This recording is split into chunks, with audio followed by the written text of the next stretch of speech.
சங்கீதம் 53வது அதிகாரம் அதனுடைய 6வது வசனத்துல, சியோனிலிருந்து இஸ்ரவேலுக்கு ரட்சிப்பு வருவதாக, சியோனிலிருந்து இஸ்ரவேலுக்கு ரட்சிப்பு வருவதாக.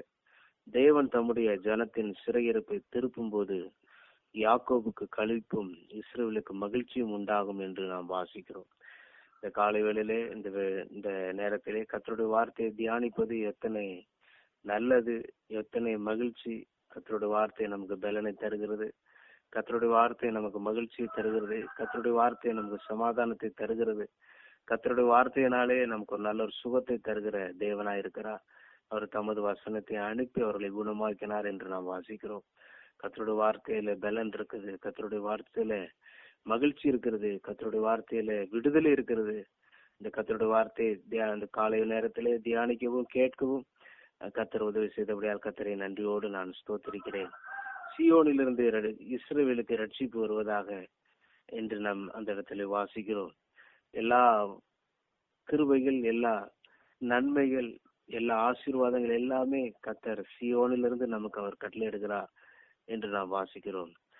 கர்த்தர் சியோனிலிருந்து உன்னை ஆசீர்வதிப்பார் என்று நாம் வாசிக்கிறோம். நீ ஜீவனிலான நாளெல்லாம் எருசலேமின் வாழ்வை காண்பா என்றெல்லாம் நாம் வாசிக்கிறோம். நம்முடைய வாழ்க்கையில கர்த்தர் சியோனிலிருந்து ஒரு ஆசீர்வாதத்தை நமக்கு கட்டளையிடும் பொழுதுதான் ஒரு உண்மையான, ஒரு நித்தியமான, சமாதானமான ஒரு மகிழ்ச்சியை கர்த்தர் நமக்கு தருகிற தேவனா இருக்கிறார். ரட்சிப்பு, கர்த்தருடைய ரட்சிப்பு சியோனிலிருந்து வருகிறதாய் காணப்படுகிறது. இந்த நாளிலே ரட்சிப்புக்கு தூரமாய் அநேகர் காணப்படுகிறார்கள். ஆலயத்துக்கு போனாலும் உள்ளான ஒரு மனம் திரும்புதல், உள்ளான கர்த்தருக்குள்ளாய் ஒரு ரட்சிப்பை பெற்றுக்கொள்ளத்தக்கதான ஒரு நிலவரத்துல அநேகர் காணப்படுவதில்லை என்பதை நாம் பார்க்கிறோம். இந்த காலை வேளையில கூட ஸ்தோத்திரம், இந்த கான்ஃபரன்ஸ் காலில் இணைந்திருக்கிற கர்த்தருடைய பிள்ளைகளுக்கு நல்ல ஒரு ரட்சகராய் இருப்பதற்காய் ஸ்தோத்திரம், விடுதலை அளிக்கிற தேவனாய் இருப்பதற்காய் ஸ்தோத்திரம், கர்த்தருடைய ரட்சிப்பு நமக்கு இருப்பதற்காய் ஸ்தோத்திரம். சாத்தானுடைய காரியங்களில, இந்த உலகத்தினுடைய காரியங்களில, நம்முடைய மன ரீதியான எல்லா காரியங்களையும் கர்த்தருடைய ரட்சிப்பு நமக்கு இருக்கிறபடியால கர்த்தரை நாம் ஸ்தோத்திரிக்கிறேன், நன்றி செலுத்துகிறேன். ரட்சிப்பு என்பது கர்த்தரால் மாத்திரம்தான் நமக்கு கிடைக்கும். உலகத்துல அநேக விடுதலைகள் காணப்பட்டாலும் அதெல்லாம் ஒரு நிரந்தரமற்ற, ஒரு மாய்மலமான ஒரு காரியமா தான் காணப்படுகிறது.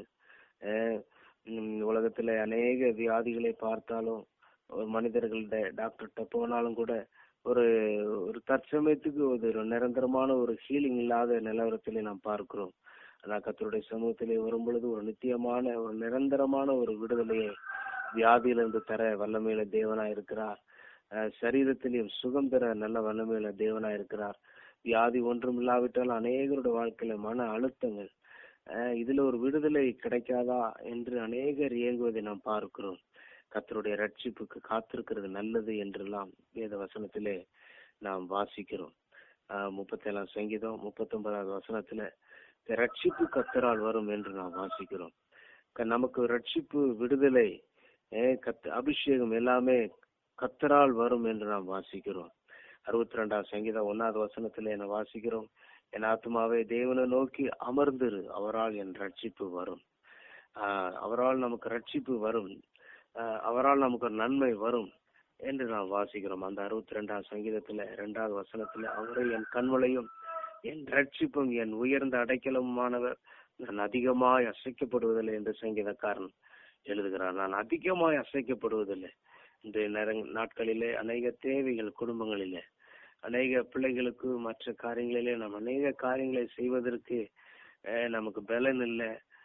நமக்கு அதுக்கேற்றதான பொருளாதார காரியங்களிலே நம்ம கஷ்டப்படும் பொழுது, ஆனா கர்த்தருடைய ரட்சிப்பு, அதற்காக நாம் காத்திருக்கும் பொழுது நாம் அசைக்கப்படுவதில்லை என்று நாம் வாசிக்கிறோம். சங்கீதக்காரன் தாவீது இப்படியா சொல்லுகிறார், நான் அதிகமாய் அசைக்கப்படுவதில்லை, அவர் எனக்கு உயர்ந்த அடைக்கலமானவர், அவரை என் கண்மலையும் என் ரட்சிப்பாய் இருக்கிறார், நான் அதிகமாய் அசைக்கப்படுவதில்லை என்று அவர் எழுதி வைத்திருக்கிறார். அதே வசனத்தை திருப்பயமாக அதே 62வது அதிகாரம் 6வது வசனத்துல மீண்டுமாக அதை குறிப்பிடுகிறார், நான் அசைக்கப்படுவதில்லை அப்படி என்று சொல்லி அவர் எழுதி வைத்திருக்கிறார். இதனாலே கர்த்தருடைய ரட்சிப்புக்கு நாம் காத்திருப்பது நல்லது. முற்பிதாக்கள் அநேக முறைகள், அநேக காரியங்களை செய்தாலும் கர்த்தருடைய சமூகத்திலே காத்து கிடக்கிறார்கள். யோசபாத் ராஜா கர்த்தருடைய சமூகத்திலே காத்து கிடந்த, நெகேமியா தாடி முடியை பீத்து கர்த்தருடைய சமூகத்திலே காத்து கிடந்தான். எஸ்தர் கர்த்தருடைய சமூகத்திலே காத்து கிடந்தார்கள். தாவீது கர்த்தருடைய சமூகத்திலே காத்து கிடந்தான். சாத்ராக் மேஷாக் ஆபேத்நேகோ கர்த்தருக்காக வைராக்கியம் பாராட்டி கர்த்தருடைய சமூகத்துக்காக அவர் காத்து நின்றதை பார்க்கிறோம். தானியேல் கர்த்தருடைய சமூகத்திலே காத்து கிடந்தான். அந்தி சந்தி மதியானம் 3 வேளையும் பலகணிகளை திறந்து தான் முன் செய்து வந்தபடி எப்பொழுதும் கர்த்தருடைய சமூகத்திலே காத்து கிடந்தான். கர்த்தரால் அவனுக்கு ரட்சிப்பை நாம் கட்டளையிட்டதை நாம் பார்க்கிறோம். சிங்கங்களின் வாய்களை கர்த்தர் கட்டினார். இப்ப இன்றைய நாட்கள் அநேக ஓநாய்களை போல, சிங்கத்தை போல நமக்கு பயமுறுத்துகிற அநேக சம்பவங்கள், காரியங்கள், துக்கங்கள், வேதனைகள் இருந்தாலும் கர்த்தருடைய சமூகத்திலே கர்த்தருடைய விடுதலைக்காய், கர்த்தருடைய ரட்சிப்புக்காய் நாம் காத்திருக்கும் பொழுது உண்மையாகவே என் புலம்பலை ஆனந்த களிப்பாய் கர்த்தர் மாற பண்ணினார் என்று வாசிப்பது போல, கர்த்தர் புலம்பலை ஆனந்த களிப்பாய் மாற பண்ணுகிற கர்த்தர் நமக்குள் வாசம் பண்ணுகிறார். ரோமர் 10:10 வாசிக்கிறோம், ரட்சிப்பு உண்டாக வாயுனால் அறிக்கை பண்ணுவது நல்லது. நாம் ரட்சிக்கப்பட, விடுதலை உண்டாக்கப்பட, ஒரு நம்முடைய மனதில் ஒரு மகிழ்ச்சி, சமாதானம் உண்டாக வாயினால் அறிக்கை பண்ணும் பொழுது உண்மையாகவே அதுல ஒரு விடுதலையை நாம் காணுகிறோம், ஒரு ரட்சிப்பை காணுகிறோம். பிள்ளைகளுடைய வாழ்க்கையில ரட்சிப்பை கர்த்தர் கட்டளையிடுகிற காரியத்தை நாம் பார்க்கிறோம். கர்த்தராகிய இயேசுவே நீர் விசுவாசி, அப்பொழுது நீயும் உன் வீட்டாரும் ரட்சிக்கப்படுவீர்கள் என்ற வார்த்தையின்படியாய் கர்த்தரை நாம் விசுவாசிக்கிற பிள்ளைகளாய், அறிக்கை பண்ணுகிற பிள்ளைகளாய் காணப்படும் போது உண்மையாகவே சீயோனிலிருந்து கர்த்தர் நம்மளை ரட்சிக்கிற தேவனாய் இருக்கிறார். இந்த உலகத்தில் அநேக ரட்சிக்கக்கூடிய பலவிதமான மாயான காரியங்கள் இருந்தாலும் அதெல்லாம் ஒரு நாள் ஏமாற்றி விடும். ஆனா கர்த்தர் தான் உன்னதமான கர்த்தராய் இருக்கிறார், உன்னதமான தேவனாய் இருக்கிறார். சீயோனிலிருந்து நமக்கு ரட்சிப்பு. இரண்டாவதாக நாம் வாசிக்கும் பொழுது சிறையிருப்பை கர்த்தர் நமக்கு மாற்றுகிற தேவனாய் இருக்கிறார். நம்முடைய சிறையிருப்பை மாற்றுகிற தேவனாய் இருக்கிறார். யோசேப்பினுடைய வாழ்க்கையில அவருடைய சிறையிருப்பை கர்த்தர் மாற்றினார். யோபினுடைய வாழ்க்கையில கர்த்தர் அவருடைய சிறையிருப்பை மாற்றினார். பவுலும் சீலாவும் சிறையில கிடந்த பொழுது அவர் துதித்து பாடின பொழுது அவருடைய வாழ்க்கையை கர்த்தர் சிறையிருப்பை மாற்றினார். பேதுரு ஜெயில அவரை பிடித்த பொழுது, சிறையிருப்பில காணப்படும் பொழுது ஜனங்கள் ஊக்கமா ஜெபித்தார்கள். சொப்பனம் காண்பது போல அந்த 1ஆம் காவல் 2ஆம் காவலை கடந்து அவர் அந்த சபையார் ஜெபித்துக் கொண்டிருக்கிற அந்த இடத்துக்கு வந்ததை அப்போஸ்தலர் 12ஆம் அதிகாரத்துல நாம் வாசிக்கிறோம். அதுபோல ஊக்கமான ஜெபம், பவுலும் சீலாவை போல ஒரு துதிக்கிற ஒரு அனுபவம், கட்டப்பட்ட நிலவரத்திலையும் கர்த்தரை நாம் துதிக்கிற ஒரு துதியின் அனுபவத்தை நாம் பெற்றுக்கொள்ளும் போது உண்மையாக நம்முடைய சிறையிருப்பை கர்த்தர் மாற்றுகிற தேவனாய் இருக்கிறார். ஏனென்றால் சிறையிருப்பு கர்த்தருடைய அந்த சியோனிலிருந்து கர்த்தர் நமக்கு சிறையிருப்பை திருப்புகிற தேவனாய் இருக்கிறார். சியோனிலிருந்து கர்த்தர் நம்மளை ரட்சிக்கிற ஒரு தேவனாய் இருக்கிறார். அவர் ஏற்கனவே எல்லாவற்றையும் செய்து முடித்து வாக்குத்தத்தமான வசனங்களை அவர் நமக்கு எழுதி கொடுத்து போயிருக்கிறார். நம்ம அதை பெற்றுக்கொள்ளவும், அதை அனுபவிக்கவும் இப்படிப்பட்ட முற்புதாக்களை போல நாமளும் கர்த்தருடைய சமூகத்தில் வேதனைகள், துக்கங்கள் மத்தியிலும் கூட, போராட்டங்கள் மத்தியிலும் கூட பவுலை போல, சீலாவை போல பாடி துதித்த பொழுது அந்த இடத்துல ஒரு வெற்றியை நாம் பார்க்கிறோம். அதுபோல யோசபாத் ராஜா ஒரு யுத்தத்துக்கு போகும் பொழுது பாடல்களை முன்னிறுத்தினார் என்று வாசிக்கிறோம். அவர் பாடி துதி செய்ய தொடங்கின பொழுது அந்த சேயீர் மலை தேசத்தார், அந்த அம்மோன் புத்திரர் எல்லாரும் வெட்டுண்டு அவர்களுக்குள்ளாக வெட்டுண்டு போனார்கள் என்று வாசிக்கிறோம்.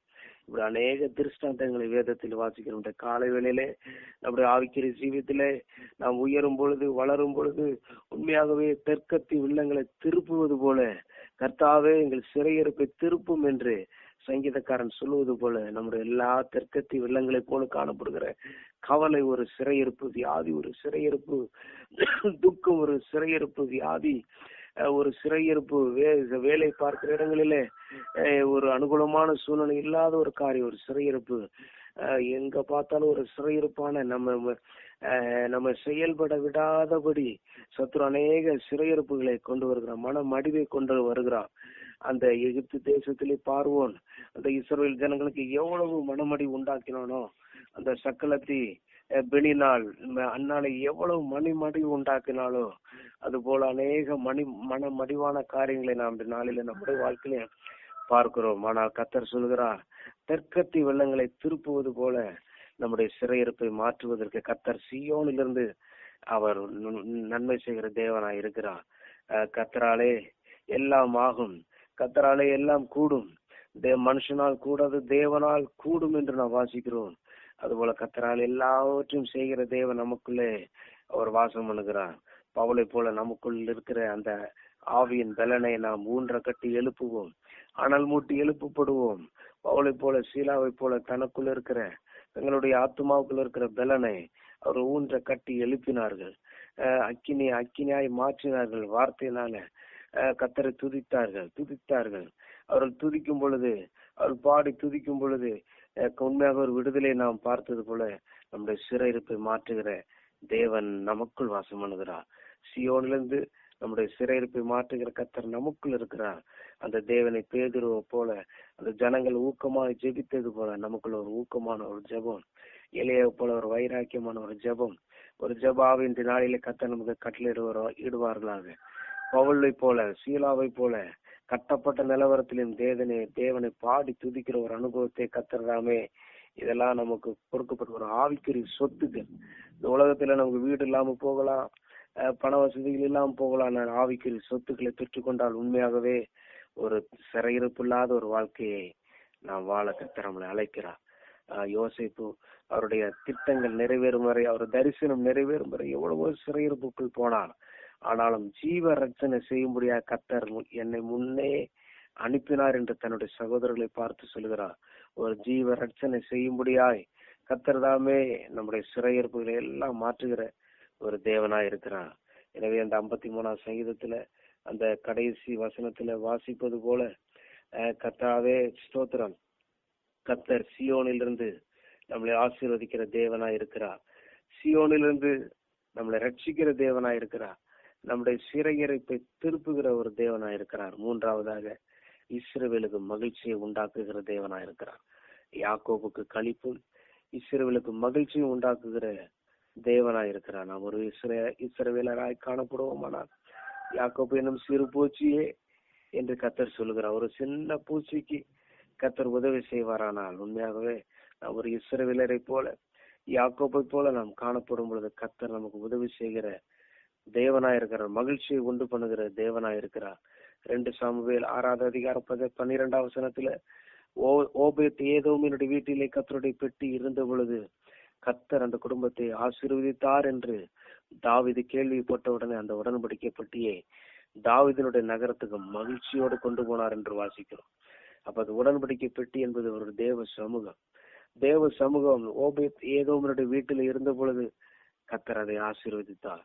அந்த குடும்பத்தை தலைக்கும்படி செய்தார். 6 மாதம் தான் இருந்தது. அந்த 6 மாதத்திலே அபரிவிதமான ஒரு வளர்ச்சியை, ஒரு கிருபையை கர்த்தர் கட்டளையிட்டார். உண்மையாக நம்முடைய வாழ்க்கையில ஒவ்வொரு நாளும் தேவ சமூகங்களை நாம் அனுபவிக்கும் போது, தேவ சமூகத்தால் நம்ம வீடு, நம்முடைய குடும்பம், நம்முடைய சரீரம், நம்முடைய வேலைகளிலே தேவ சமூகத்தினால் நான் நிரப்பப்படும் போது உண்மையாகவே ஒரு மகிழ்ச்சியை நாம் பார்க்கிற ஒரு தேவ பிள்ளைகளா நாம் காணப்படுவோம். கர்த்தருடைய பிரசன்னத்தினால் பர்வதங்கள் மெழுகை போல உருகி போகும் என்று வாசிக்கிறோம். ஒவ்வொரு நாள் கர்த்தருடைய பிரசன்னத்தினால் நிரப்பப்பட கர்த்தர் நமக்கு உதவி செய்வாராக. 1 நாளாகமம் புஸ்தகம் 16ஆவது அதிகாரம் 27ஆவது வசனத்துல வாசிக்கிறோம்.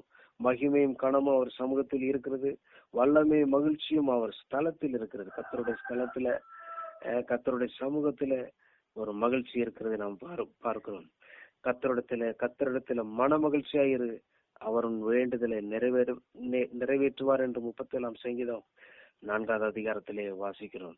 கர்த்தரிடத்துல மன மகிழ்ச்சியால் இருந்தா போதும், நம்முடைய எல்லா வேண்டுதல்களையும் அவர் நிறைவேற்ற அவர் வல்லமையுள்ள தேவனா இருக்கிறார். கர்த்தரிடத்துல நாம் முறுமுறுப்போடு இல்லாதபடி, கர்த்தரிடத்துல கேள்வி கேட்கிற பிள்ளைகளா இல்லாதபடி, யோபை போல கர்த்தர் கொடுத்தார், கர்த்தர் எடுத்தார், அவருடைய நாமத்துக்கு ஸ்தோத்திரம் என்ற ஒரு தன்மையோடு நாம் ஒவ்வொரு நாளும் கர்த்தருடைய கிருபைக்காக நாம் காத்திருக்கும் பொழுது, கர்த்தரிடத்திலிருந்து நாம் பெற்றுக்கொள்ளத்தக்கதாய் காணப்படும் போது உண்மையாகவே அவரிடத்துல மன மகிழ்ச்சியா, அவர் எதிர்பார்க்கிறது ஒரு மன மகிழ்ச்சியை எதிர்பார்க்கிற. கர்த்தரிடத்துல ஒரு துக்கத்தோடு அல்ல, கர்த்தருக்கும் நமக்கும் ஒரு நல்ல ஒரு மன மகிழ்ச்சியான ஒரு அந்த உறவை நாம் ஏற்படுத்திக் கொள்ளும் போது கர்த்தர் நம்முடைய வேண்டுதலை அவர் நிறைவேற்றுகிற வல்லமையுள்ள தேவனாய் இருக்கிறார்கள். சாந்த குணம் உள்ளவர்கள் பூமியை சுதந்திரிப்பார்கள், அவருடைய மகிழ்ச்சி அதிகமாக இருக்கும் என்று சங்கீத புஸ்தகம் 37ஆவது அதிகாரம் சங்கீத புஸ்தகத்திலே நாம் இப்படியாக வாசிக்கிறோம். சாந்த குணம் உள்ளவர்கள் பூமியை சுதந்திரித்து மிகுந்த சமாதானத்தினால் மன மகிழ்ச்சியாயிருப்பார்கள். நம்முடைய சுபாவத்துல ஒரு சாந்தமான ஒரு நிலையை நாம் காணப்படும் பொழுது மிகுந்த சமாதானத்தினால் மகிழ்ச்சியாய் இருப்பார்கள் என்ற வேதவசனப்படியா எழுதப்பட்டிருக்கிறது. சமாதானம் இல்லாமல் அநேகர் இந்த குடும்பம், அநேக கர்த்தருடைய பிள்ளைகள் குடும்பத்திலே பார்க்கிறோம். ஒரு நல்ல ஒரு சுபாவத்தை நாம் பெற்றுக்கொள்ள கர்த்தர் தாமே உதவி செய்வாராக. மகிழ்ச்சியோட கர்த்தருக்கு ஆராதனை செய்து ஆனந்த சுத்தத்தோட அவர் சன்னதி முன் வாருங்கள். அவருடைய சமூகத்திலே, அவருடைய ஆலயத்துக்கு போகிற விஷயத்துல 122 சங்கீதம் 1 வசனத்துல வாசிக்கிறோம், கர்த்தருடைய ஆலயத்துக்கு போவோம் என்று சொன்ன பொழுது மகிழ்ச்சியாயிருந்தேன், மன மகிழ்ச்சியாயிருந்தேன் என்று சங்கீதக்காரன் சொல்லுகிறான். கர்த்தருடைய ஆலயத்துக்கு அடுத்த காரியங்களிலே நாம் வாஞ்சியா இருக்கும் பொழுது கர்த்தர் நமக்கு நல்ல ஒரு மகிழ்ச்சியும் சமாதானத்தையும் அவர் கட்டளிடுகிற தேவனா இருக்கிறார். ஏனென்றால் வாசிக்கிறோம், நீதிமானுக்காக வெளிச்சத்தை அவர் வைத்திருக்கிறார், செம்மையான இருதயத்தாருக்காக மகிழ்ச்சி விதைக்கப்பட்டிருக்கிறது. நம்முடைய சுபாவங்கள், சாந்த குணமான ஒரு காரியங்கள் ஒரு செம்மையாய் நீதிமானாய் காணப்படும் பொழுது உண்மையாகவே மகிழ்ச்சி நமக்காக விதைக்கப்பட்டிருக்கிறது. கர்த்தருடைய வசனத்துக்கு நாம் முக்கியத்துவம் கொடுக்கும் பொழுது, வேதம் என் மன மகிழ்ச்சியா இருந்தால் என் ஆத்துமா துக்கத்திலே அமிழ்ந்து போயிருக்கும் என்று சங்கீதக்காரன் சொல்லுகிறார். கர்த்தருடைய வார்த்தைக்கு, வேதத்துக்கு நாம் முக்கியத்துவம் கொடுக்கும் போது ஆட்டோமேட்டிக்கா நம்முடைய வாழ்க்கையில ஒரு சமாதானத்தை நாம் பார்க்க கர்த்தர் நமக்கு உதவி செய்கிற தேவனா இருக்கிறார்.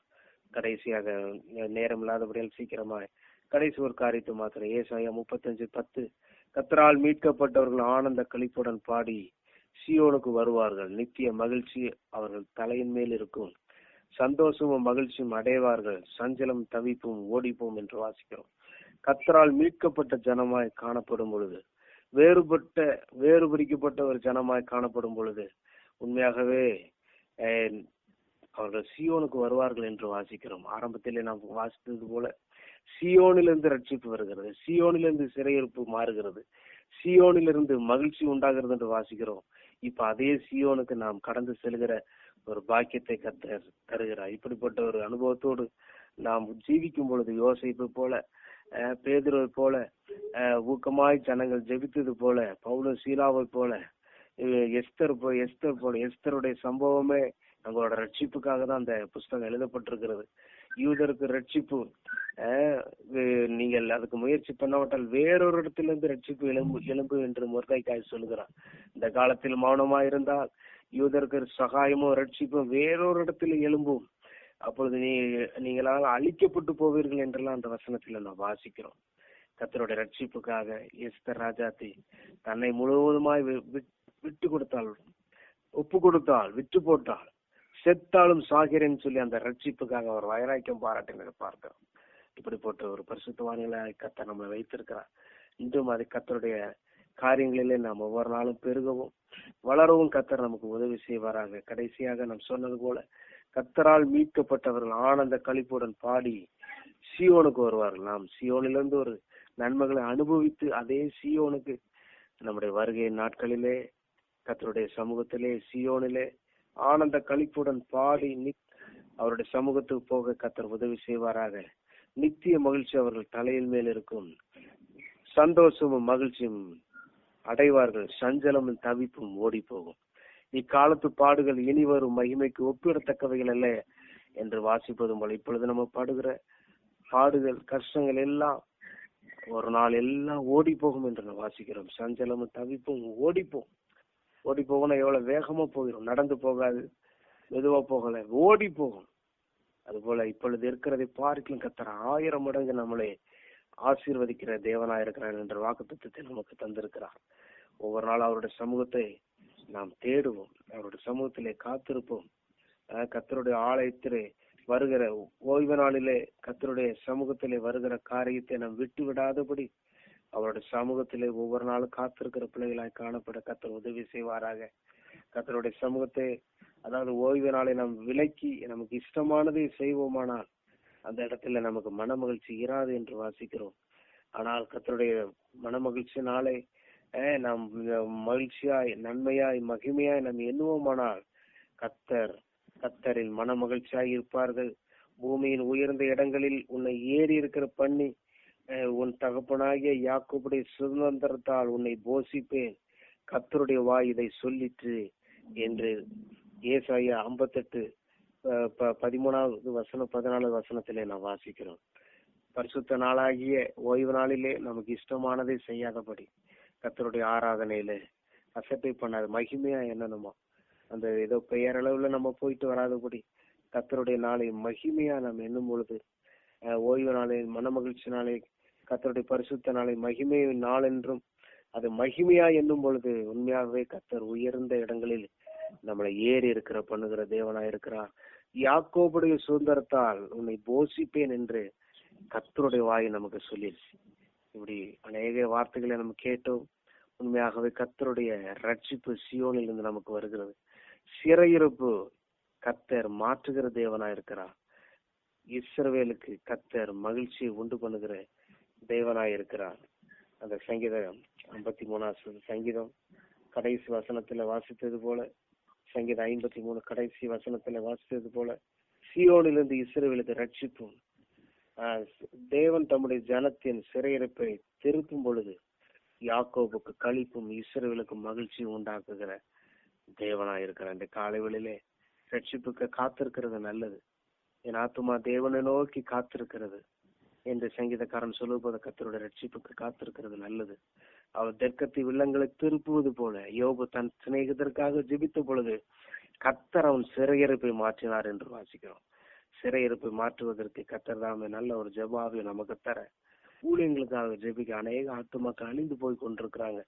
நான் வெளியில போய் ஊழியம் செய்வதற்கு இல்லாட்டல் இருந்த இடத்துல கர்த்தருடைய சமூகத்திலே காத்திருந்து போராடும் பொழுது ஜெபிக்கும் போது கண்ணீர் வடிக்கும் பொழுது உண்மையாகவே கர்த்தர் தாமே ஒரு எழுப்புதலை நமக்கு காண செய்கிற தேவனா இருக்கிறார். குடும்பங்களில் ஒரு சமாதானத்தை காணப்படுகிற தேவனா இருக்கிறார். கர்த்தர் தாமே இந்த செய்தியை ஆசீர்வதிப்பாராக. வாய்ப்பை கொடுத்த கர்த்தருடைய பரிசுத்தவான்களுக்கு நன்றி செலுத்துகிறேன். கர்த்தருக்கு ஸ்தோத்திரம் உண்டாகட்டும். ஆமென். ஆமென்.